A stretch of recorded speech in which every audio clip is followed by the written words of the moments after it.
Hi, this is Congressman Tom Cole. This is another one of our weekly chats.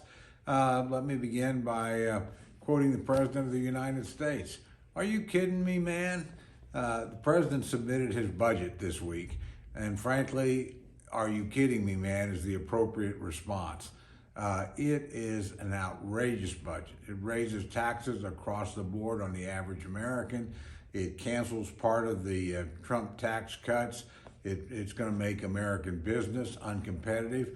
Of course, spending skyrockets in the bill, and the deficit gets worse. I mean, it is the most unbelievable budget I've ever seen. I doubt that very many Democrats would vote for this budget if it actually comes to the floor. And I suspect later this year it will have an opportunity to come to the floor, and we'll see how many people want to put their fingerprints on a document like this.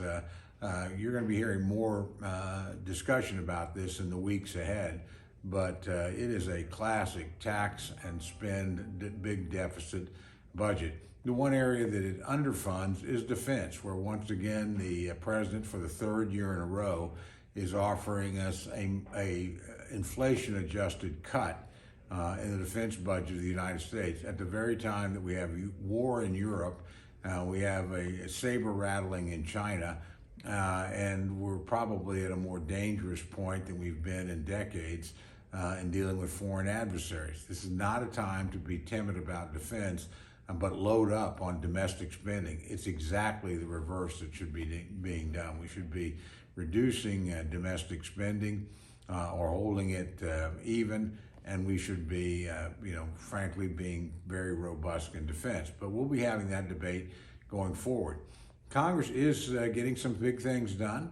Frankly, Congress voted in a bipartisan fashion to finally make sure that all the intelligence on the origins of COVID-19 that can be made available without jeopardizing sources in China is made available to the American people.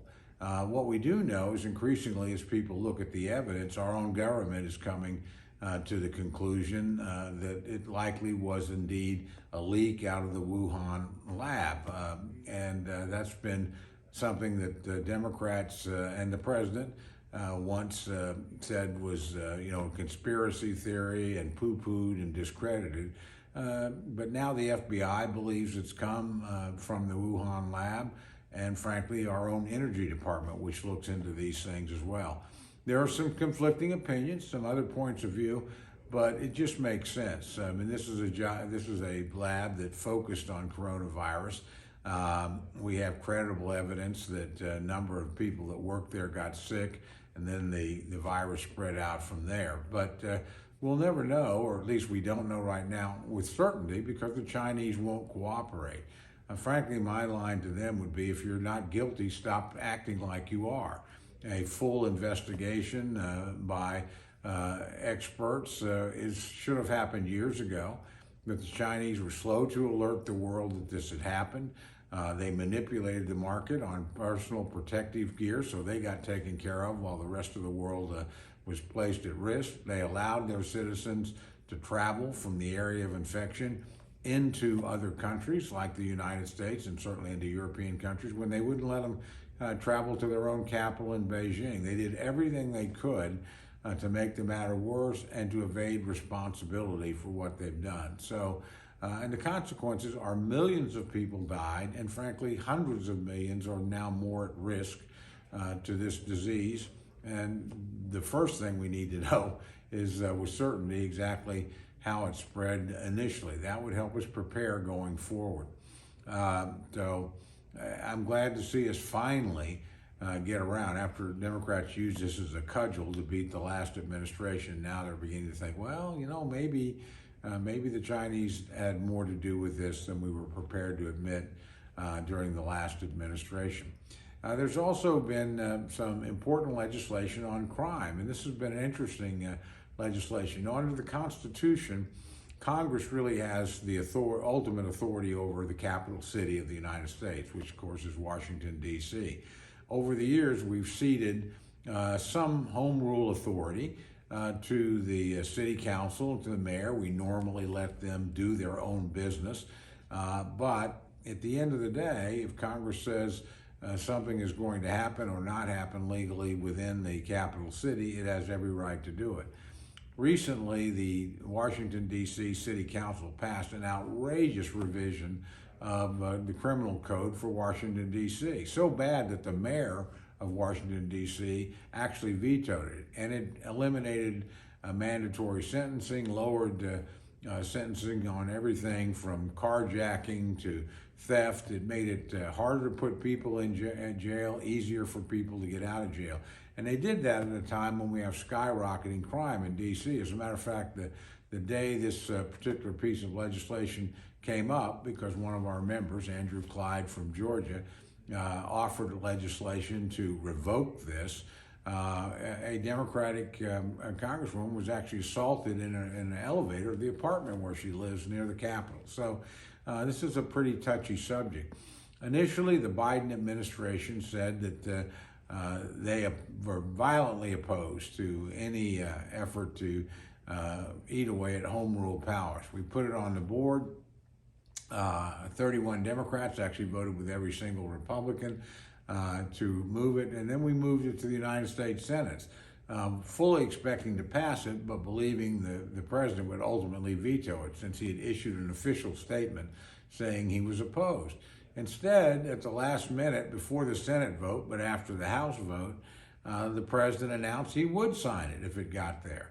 Well, the only reason he's signing it is because he doesn't want to be labeled soft on crime in a period where he's moving into his own reelection campaign, and where crime is a major issue in many parts of the country.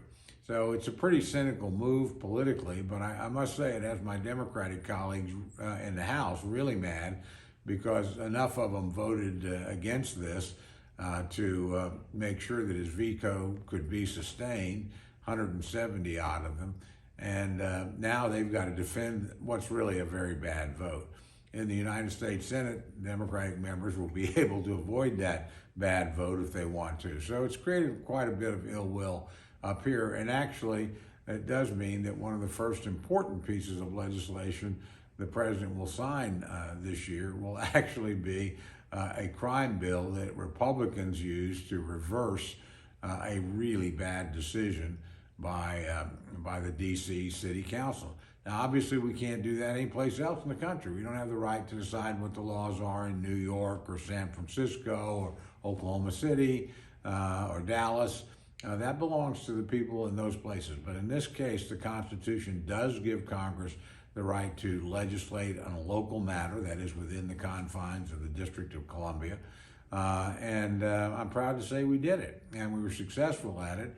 And we put the president and the Democrats in a bad spot, frankly, where they decided they would abandon their previous position and cave into the Republicans. But at the end of the day, for it to be enacted, it will have to move through the Senate. We expect it will. The President of the United States will have to eat a little crow and sign the bill, but that's okay. At least he's on the right side in the end. And maybe Washington, D.C., if you choose to come and visit, will be a little bit safer than it's been in the past. Let me end with this. We're getting ready to go on a break. I'll have more to say about that when I get back and we're in session again. But these things are used, either to do things within the districts or to travel abroad, and that's a good thing. But when we come back, we're going to continue to try to work together. We're going to have a very important piece of energy legislation coming up in relatively short order, and you're going to be hearing a lot about the budget in the coming days. And all I would say is remember the president's budget, and then when the Republicans produce their own, and they will, compare them and see which one makes the most sense. One is going to raise taxes, that's the president's budget. One is not, that's the Republican budget. One is going to increase spending dramatically, that's the Democratic budget. One is not, that's going to be the Republican budget. One is going to look after the defense of the country, that is not the Democratic budget. The other one is going to prioritize defense spending over other things. So the choices here are ultimately going to be pretty clear between the two parties. And so just look past the rhetoric, look at the documents, make up your own mind as to what makes sense. But we certainly need to do something to restrain spending. Every American is paying for this outrageous spending now, not just through taxes and those sorts of things, but through higher prices.